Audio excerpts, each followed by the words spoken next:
Everybody, and welcome back to Into the Wolf Time. So, how is everybody? I'm fucking cold, that's what's happening. It's absolutely freezing over here in the UK, especially the area that I am. Bloody, it's so cold that I can't feel my fingers sometimes.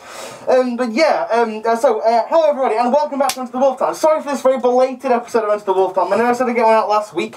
Well, the fact of the matter is that, again, life once again, got me down. Life once again took over the hobby. However, I have had some free time this week, and yeah, I have got a couple of things to show you. The first thing I've got to show you guys is the progress I have made. Oh, well, the start, should I say, the prototype that I have made for Master of the Warp Core. I bumped into my backdrop then. It's very crispy, very crispy. Yeah, I got the prototype for Master of the Warp Core for his Sorcerer Terminators. And I've also got a little surprise for you guys, which, I gotta say, I really enjoyed. And it is pretty damn awesome. But first, it's time for the 40k Motivational Poster of the Week. Narco brings the word vomit to a whole new level. Okie dokie guys, well, what do I have for you today? As I said before, I've got the progress that I've made on Master of the Warp Core's, the prototype for his Thousand Suns. What the fuck was that? I just blew a piece of fluff out of my nose. What the fuck happened then? How long has that been in there? Oh well, Russ knows. But anyway, but first of all, for Mr. Lincoln Hearts 666, don't you worry, I have not forgotten about these Shinobi Quins, as I've come to know them. The final 3 are getting done at the moment, so yep, they should be ready in the next couple of weeks. Although not next week though, because I'm off to Prague for beer. Yeah, get some beer on the go. Right, what am I doing? Oh, right, okay, I'm showing you some models. First of all, I'm just going to show you the state of my desk. Dun dun dun dun dun dun dun. It's horrible! It's a horrible mess! Right, anyway. So, let's get a look at the prototype for Master of the Warp Core. And here he is. Let me just re-angle my light, because I am recording this in the evening. There we go. Let me just zoom in a little bit. Okay, as you can see, what have we got here? We've got a sorcerer kind of marine. Although most sorcerers tend to look a bit chaosy, this one isn't, because it's pre-Heresy Thousand Suns. This is before they turned to the corruptness of chaos. So yeah, it's essentially a Grey Knight Terminator. I'm probably going to do something about the Inquisition iconography on it, before it is done, on all of them, really, I'm going to do that on. What changes did I make? Okay, first of all, the first thing I wanted them to have a pretty unique weapon. So I thought to myself, well, I could do a halberd, I could do like some kind of mad close combat weapon, but I thought, hang on, they're sorcerers. They should have like a magical sorcerer's wizardy staff or something. So what I did with one of the halberds, I put a skull on the bottom of it, and I gave it this kind of like these 2 spearheads glued together. Now I thought that could be painted up to be like a crystal. It needs to be bent over a little bit better like that. There we go. But yeah, essentially I drilled a little hole in, bored it out a little bit, and just literally poly-cemented the spearheads in place. Now if that was painted up to like a crystal-y fashion, that would look pretty awesome, I think, because it looks like a kind of wizard staff, like he's going to shoot some lightning, some fire, lightning, frightening out of it. So yeah, they're the kind of weapons that they're all going to have. Okay, moving on to his other hand. Now I wanted him to have like some kind of relic, some kind of artifact, and I think I might still do. Still might get my hand on some tree branches so that it can be painted up like lightning. I wouldn't mind some lightning kind of being shot out of this skull. And don't worry, I'm going to sort out this this big gap here as well. But yeah, I thought that was pretty cool, like the sorcerer's kind of skull going on. And also, rather than having the Stormbolters, I thought it would be a cool idea, rather than having like a Stormbolter on there, on the side of the ramp, to have like a spell book. I don't know, like say, Paul from the Warp Core, if you want to make any changes, please let me know. But I just thought it'd be cool, rather than have a Stormbolter, they would have a spell book on the side of the ramp, so they could be like, so they'd have, you know, they could basically, and they could like open it, and they could like flick through it, and stuff like that, which would be pretty decent. You're pretty interested, never seen that done before. Okay, let's look at the actual cape. I had to go with the freedom of movement on this because, of the way these purity seals are blowing, so therefore everything else that was loose had to be going this way, and I think the cape really worked out well on this one. I went for a different style of cape. I went for a more over the shoulders kind of cape, more over the shoulders and you know, around the cape rather than around the neck. So as you can see there, cut a hole in the back and then just used some green stuff here to tie it down. But the overall folds, especially here, especially in this region here, I need a poking device. Especially in this region down here, turn out really well. They actually looks like proper material, especially there as well where it's creased. And then the hood there as well. The hood, surprisingly easy once I got rid of this bit of the Grey Knight, the psychic hood. But yeah, really easy to do. I had to trim some little details off here and here in order to get it to fit because it wasn't the right legs. So I foresee I'm going to have a bit of an issue with one of the other ones because I've not matched it up right. But yeah, that is the Mini, that is the prototype, that is what they will roughly look like, Paul. So yeah, please let me know what you think of it. Please let me know if you like it. And the same regards for you, everybody. Please let me know what you think of it in the comments. Is it epic enough? Is the cape good enough? Is the choice of weapon and the choice of the book on the arm good? Please let me know. I love to hear your input, and I read every single one of your comments. So yeah, that's the first thing. That's the first thing I wanted to show you. Now, the surprise. The surprise is something awesome. A client came to me the other day and he said, "Hey, great Jojo, man. How would you feel in doing another Demon Primarch?" And I was like, well, I did Angron, and I think I did him pretty well. And I was like, right, okay, so what do you want me to do? And he was just like, well, I want you to do a Mortarion. And I was like, tell me more, because I didn't know much about this Mortarion. So it was always the Nurgle Primarch. And I was like, okay, so what does he look like? Everything. I was like, right, okay. He's supposed to look like a bit of a wraith, you know, like a bit of a nasty wraith kind of character going on with a big scythe. I was like, oh, okay, kind of like the Nightbringer. He was like, yeah, a lot of people have used the Nightbringer torso, and I was like, yeah, I think I've seen some of that. I don't like it. I don't personally like the Nightbringer torso. I think it's a bit of a cop out, really. So yeah, after much work, I came out with this. Isn't even going to fit in the shot, I don't think. After much work, I came out with this beastie here. He's not finished yet, but yeah, he's that big. I can't fit him in the whole shot. In fact, he won't even fit in frame. That's how far back I've got to hold him. But yeah, as you can see, fairly big. The model itself is a lot taller than the Angron Demon Primarch that I did. And in regards to a regular scale miniature, here's my Tech Priest. Look at the fucking size of him! That puts the Nightbringer to shame. That actually, I'm pretty sure the Nightbringer would shit his robe if he has a robe. Shit his necrodermis if he saw this beastie coming at him. But anyway, let's look at him. Let's start looking at the scythe here. Now, the scythe, I've got to say, was probably the trickiest thing because I didn't really have anything to make the scythe out of. Then I found a scything talon from some Tyranid stuff somebody gave me. So I was like, right, okay, what shall I do? But the end was snapped off it, so I had to fix it with another type of scything talon. But as you can see on there, I've just green stuffed it up, made it look a bit mouldy and stuff like that. We've added some, looks like, you know, like rotting bone. Where's my I don't even know where my finger is. Oh shit. I thought I just broke him, never mind. We've got some like some mouldy bone, some like infested flesh kind of looking stuff here. You tell me what that looks like. We've got the mark of Nurgle in the pustules on the side there. There's the other side of the side. I'm going to reciprocate this effect here on the other side of the scything talon. But yeah, I think that looks pretty decent in regards to the scythe.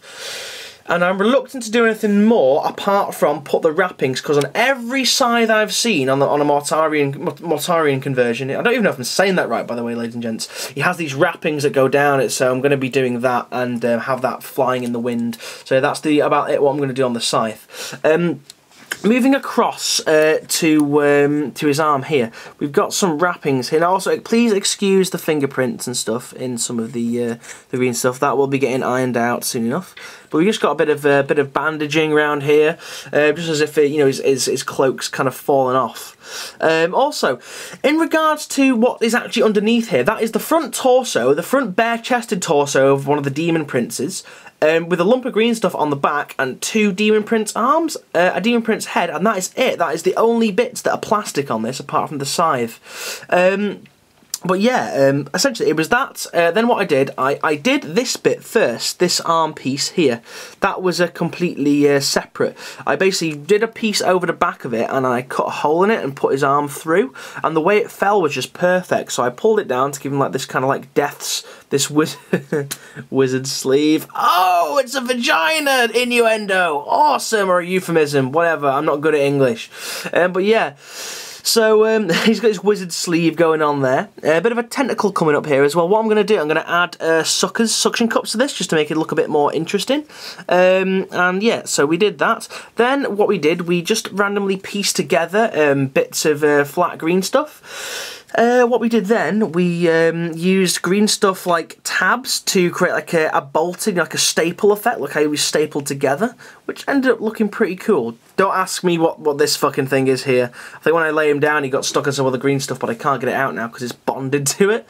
But yeah, in regards to the hood, just so he does have an actual face in there. In regards to the hood, as you can see, it's more like a cowl.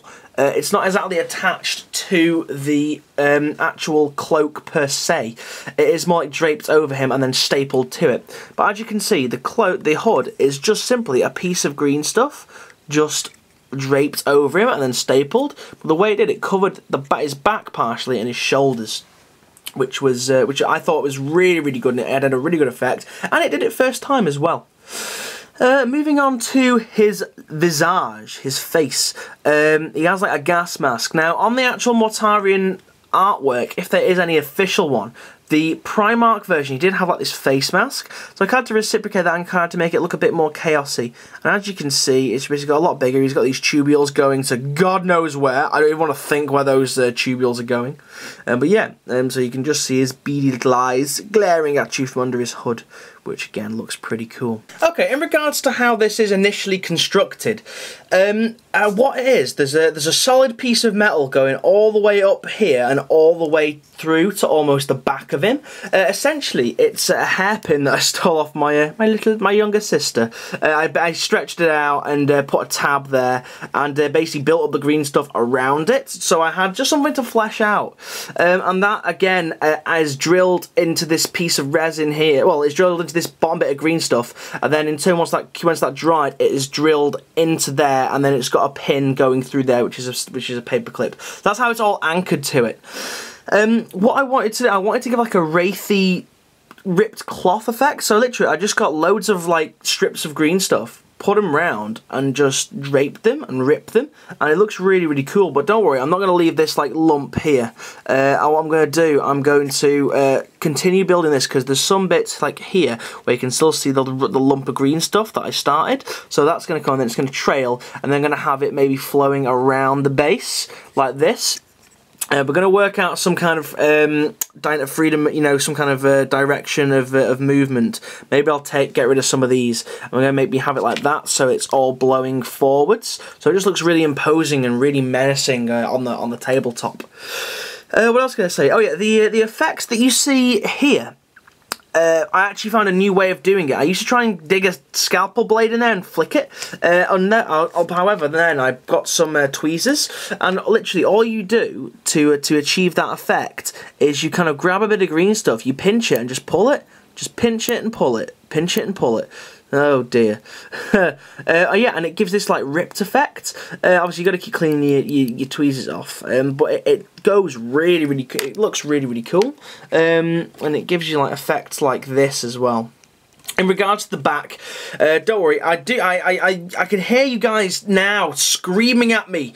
Jojo, you've left something out. He's not got his wings. He's supposed to have goddamn angel-like wings with feathers and shit. But yeah, I haven't forgotten that. In fact, I'm waiting to get paid on Thursday. Then I can actually order some of the wings in. I'm gonna probably order a few pairs, because I don't actually know which ones are gonna go. So yeah, so he's going to have his wings there. But yeah, you know, I can hear you saying again, Jojo, what have you done? You've left the back off. You're going to have a hard time putting it on. No, I'm not. Relax, chill the fuck out.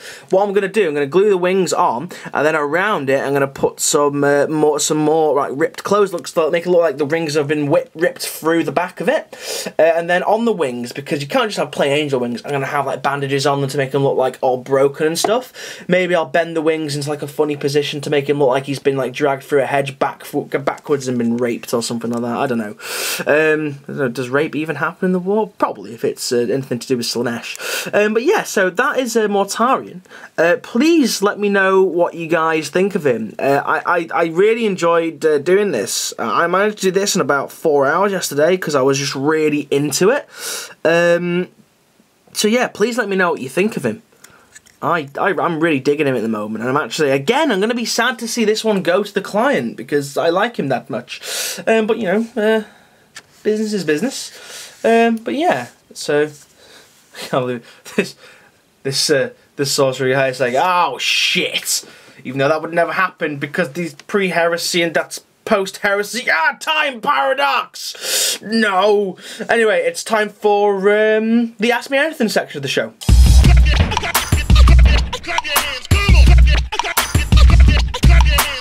Okie dokie, guys. My mask is in my eye. Curses. Okay, guys, so now it's time for the Ask Me Anything section of the show. The part of the show where you write into me and literally ask me anything. And the first question comes from the Toxic Monkey 22, and he asks me, "Dear great Jojo man, please do a video on how Inquisitor works." Well, my friend, there's actually an Inquisitor, well, a How Inquisitor Works video in the works at the moment. Yeah, me and my good old buddy and GM, Mr. Pidge, are currently in the process of working out how to do a video on that. So, in the foreseeable future, definitely before summer, there will be a How Inquisitor Works video. Next question. We have good old Reality Bites. We like Reality Bites' questions. He asks, do you wear all those rings at one time, or do you take them off at all? Well, Andrew, I take them off to sleep in because I used to have an issue of like hitting myself in the head by accident, or they're basically uncomfortable to sleep in, but not so uncomfortable during the day. I also take them off to have a wank as well, because it pinches. Right, next question, Clarky1991, hello Clarky! Long time no see, not heard from you for a while. Okay, on average, how many controllers do you go through per year? On average, I probably go through about 4 controllers a year. Last year I actually went through 5 PlayStation 3 controllers. Yeah, so I thought £4 a pop is quite expensive. The gamer age, it's an expensive illness. It's an expensive illness to have. But yeah, that doesn't include mice and keyboards as well. I go through a hell of a lot more of those because the keyboard is easily smashable. Hulk smash! Hulk smash! But yeah, I crumpled my paper. That's not very good. Right, the next question comes from Miniature Painting Inc. Miniature Painting Incorporated. Sounds professional, sounds businesslike. And he asks, or she asks, where did the Wolfmask thing start? Well, I would like to take you all back to a time long ago, in a galaxy far, far away. Almost 200 videos ago, I set out to do a YouTube channel. I saw the likes of Angry Video Game Nerd, Ray William Johnson, and so on and so forth. And I thought, hey, why can't I do it too? And in the beginning, it was just me talking with my hands on the camera, and then it got really boring. And I looked, and after like the first probably 40 odd videos, maybe a bit less probably, I only had still about 20 odd subscribers, so I thought, I know! I need to do something, I need to take this into my own hands and sort this out. So I was like, what can I do? I knew I wanted to present the show. I knew I wanted myself to be on the camera. However, I didn't quite know how, and plus I didn't want my face being on the inside, my actual face, at that time. So I had to rummage around in my drawers, and oh, there's a stringy bit coming off my watch. I can't speak. I had to rummage around in my drawers and my cupboards and on my wardrobe and stuff like that, and I found this. And this wolf mask is a Halloween mask, and I thought, you know, Enter the Wolf Time. It's a Space Wolf show. It started off as. Why not wear this? And I did. And initially I didn't really like the mask, but I've come to be quite used to it now, actually, on my face. And yeah, it just kind of stuck, really, in regards to the whole theme of the show and the craziness and stuff like that. And it allowed me to be really crazy and things like that. And it allowed me to basically have a voice here on YouTube. Yeah, I mean, I did have a vlog channel which was called Behind the Mask. I took that offline because of reasons my other subscribers will know. I'm not going to go into it on this channel, but anyway, that's gone. Might come back in the future. We'll have to see. But yeah, so that's how the whole wolf mask thing started, and yeah, it's going to probably be that way for a long time. But yeah, guys, thank you very much for watching. That's about all we have time for today on Into the Wolf Time. And yeah, I'd just like to say thank you guys for subscribing.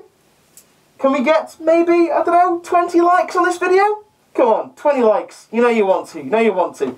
But yeah, thank you for watching. Thank you for subscribing. Don't forget to leave a comment in the doobly-doo down below. And yeah, I will see you again next time.